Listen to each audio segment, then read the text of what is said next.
Assalamualaikum warahmatullahi wabarakatuh. Selamat datang lagi sahabat di channel Opini dimanapun Anda berada saat ini. Pada video kali ini kita akan mengulas di mana kader-kader PDP semakin hari semakin kesini semakin kocak ya sahabat-sahabat. Kenapa? Karena di salah satu podcast ada dua kader PDIP, yakni Deddy Sitorus dan Guntur Romli.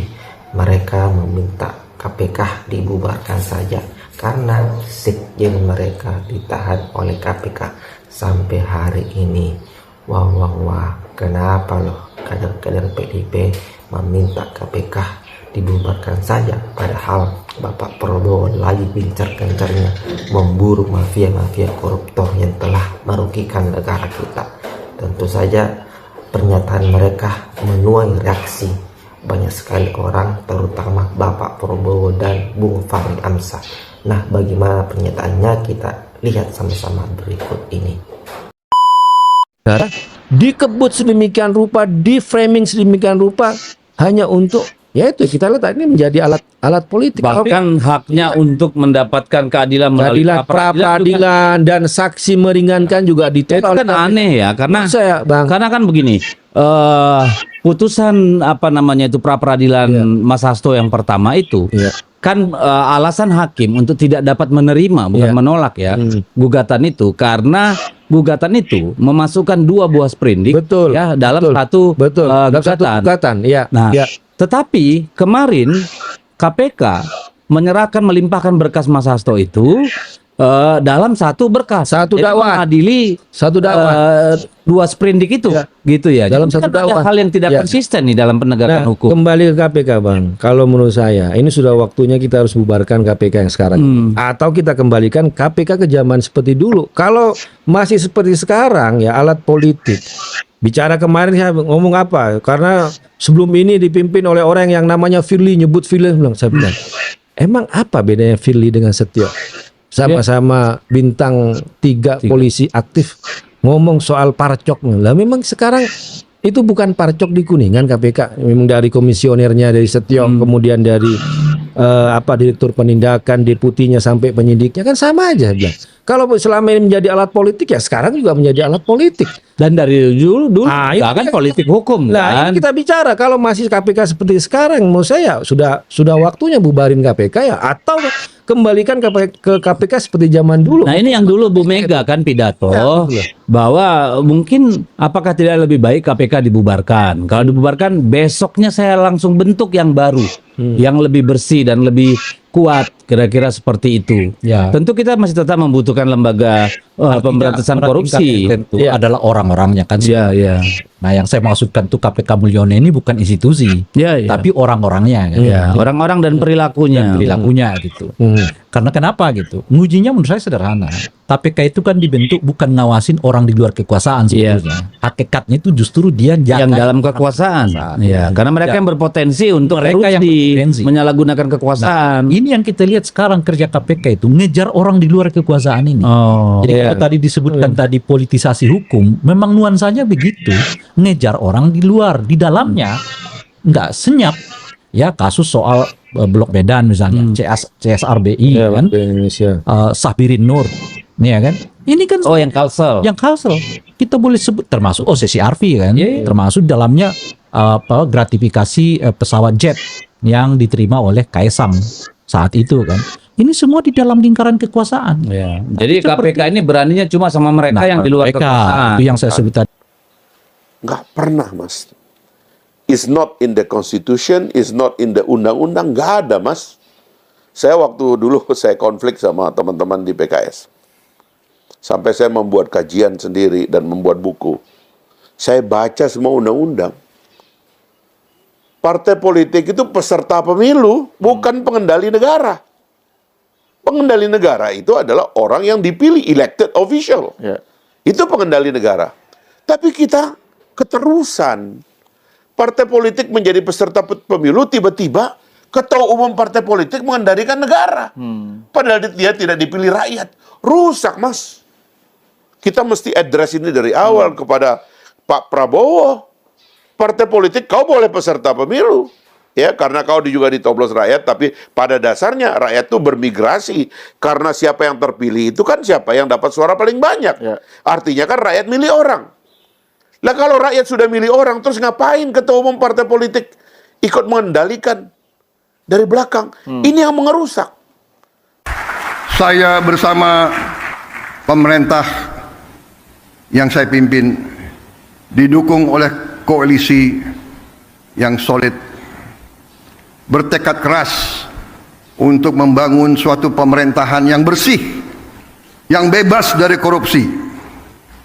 Saya akan melawan korupsi dengan sekeras-kerasnya dan dengan segala tenaga dan upaya yang bisa saya kerahkan tanpa pandang bulu.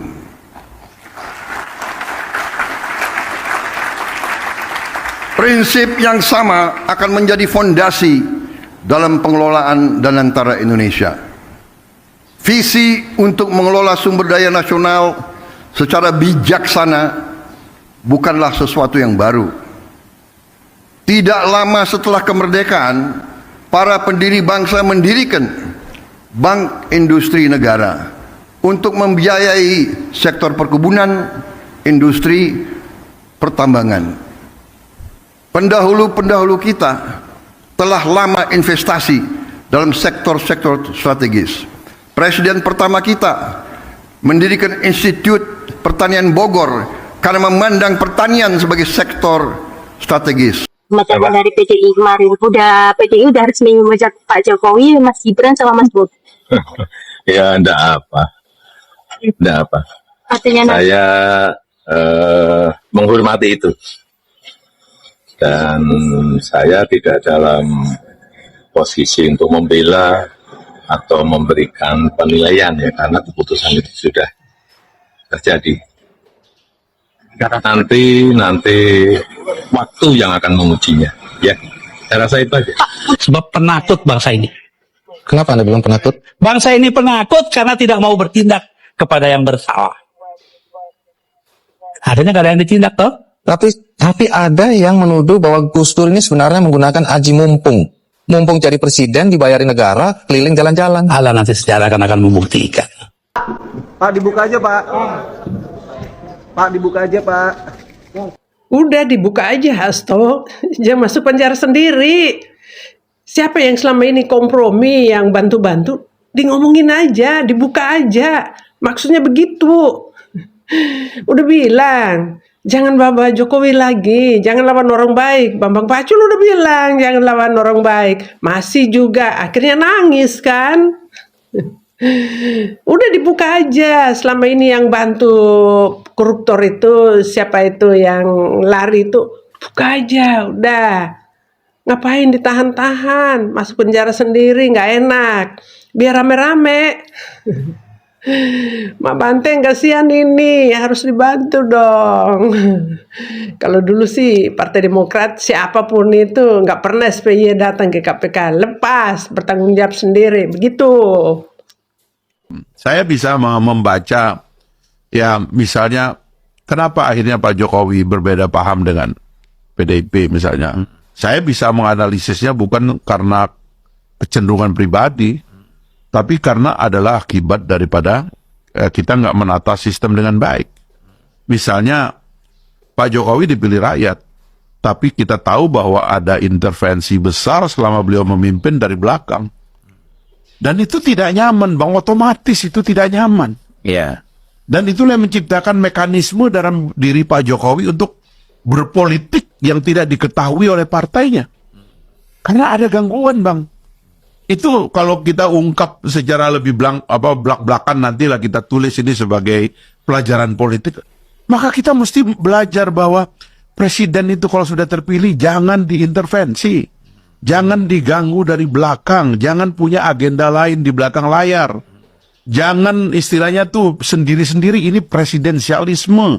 Tidak ada kekuatan lain, cuman satu yang dipilih rakyat itu cuman 2 orang. Bahkan kalau dalam sistem Amerika itu wakilnya itu running mate, yang dipilih itu presidennya doang. Karena ini nanti cuman untuk ngebantuin, kan kira-kira gitu, Bang.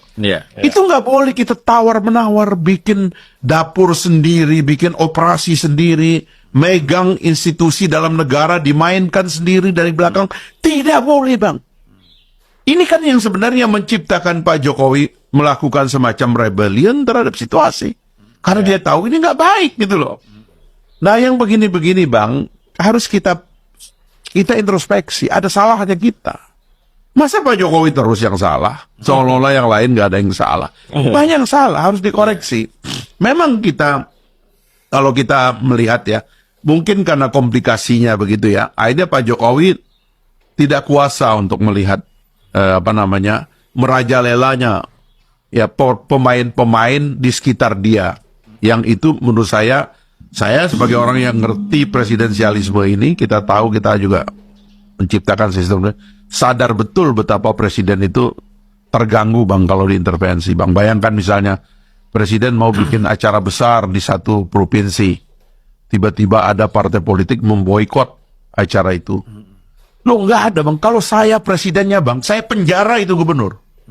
Dan saya penjara siapa yang nyuruh gubernur itu, Bang. Kalau saya presidennya.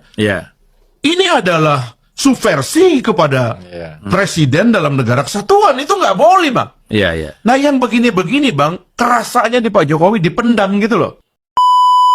Nah, itulah tadi sahabat beberapa cuplikan video di mana dua kader PDIP, Guntur Romli dan Deddy Sitorus, pernyataan mereka di salah satu podcast meminta KPK dibubarkan saja karena skin mereka ditahan oleh KPK sampai hari ini. Tentu saja di mana Bapak Prabowo yang telah banyak sekali membongkar kasus korupsi di negara kita, malah kader PDIP ini meminta KPK dibubarkan saja. Emangnya KPK milik kalian apa?